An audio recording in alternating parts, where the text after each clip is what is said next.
En la lecture de ce jour, frères et sœurs, Maître Paul, par sa première épître aux Thessaloniciens, au chapitre 1, loue ces derniers pour leur application quotidienne des vertus fondamentales du christianisme. Ces vertus primordiales, au nombre de 3, étant la foi, l'espérance et la charité. Il est d'ailleurs amusant de constater que Maître Paul amorce d'ailleurs son premier chapitre en leur adressant ce qui pour lui est l'un des plus grands compliments.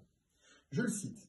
« En effet, notre proclamation de l'Évangile n'a point été chez vous simple parole, mais acte concret, grâce à la puissance de l'Esprit Saint qui est venu renforcer notre volonté. »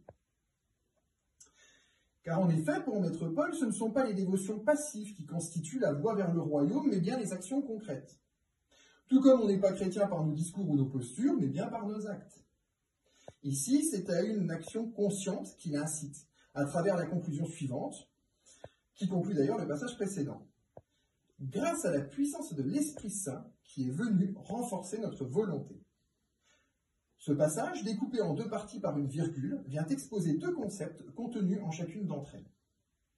Le premier vous est d'ailleurs sans doute bien connu si vous êtes des habitués de mes sermons, car il s'agit tout simplement de la liberté, ce trésor de l'Esprit Saint obtenu par l'octroi que ce dernier nous fait de la raison, nous permettant par ce biais de nous élever au-dessus des passions asservissantes. Le second concept est celui de la volonté. Il découle logiquement du précédent, car cette notion implique de faire un choix arrêté, et donc oblige de facto à une vision claire des situations. Une libre pensée est donc nécessaire en somme.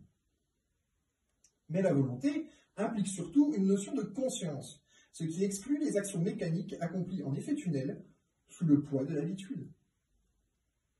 C'est pourquoi, en ce dimanche, frères et sœurs, j'aimerais vous faire réfléchir à cette notion d'action conscientisée. Car la foi est infiniment rationnelle, voyez-vous, et constitue une voie d'accès savamment construite par Dieu vers notre salut. Mais pour qu'elle puisse porter son fruit, encore faut-il que le parcours soit respecté scrupuleusement et arpenté par nos propres jambes. Ainsi, comme j'ai déjà pu l'expliquer différemment par le passé, il faut prendre conscience que lire une carte ne rend pas compte de la réalité d'un voyage, mais aussi qu'un seul moment d'intention peut mener à l'égarement. Amen.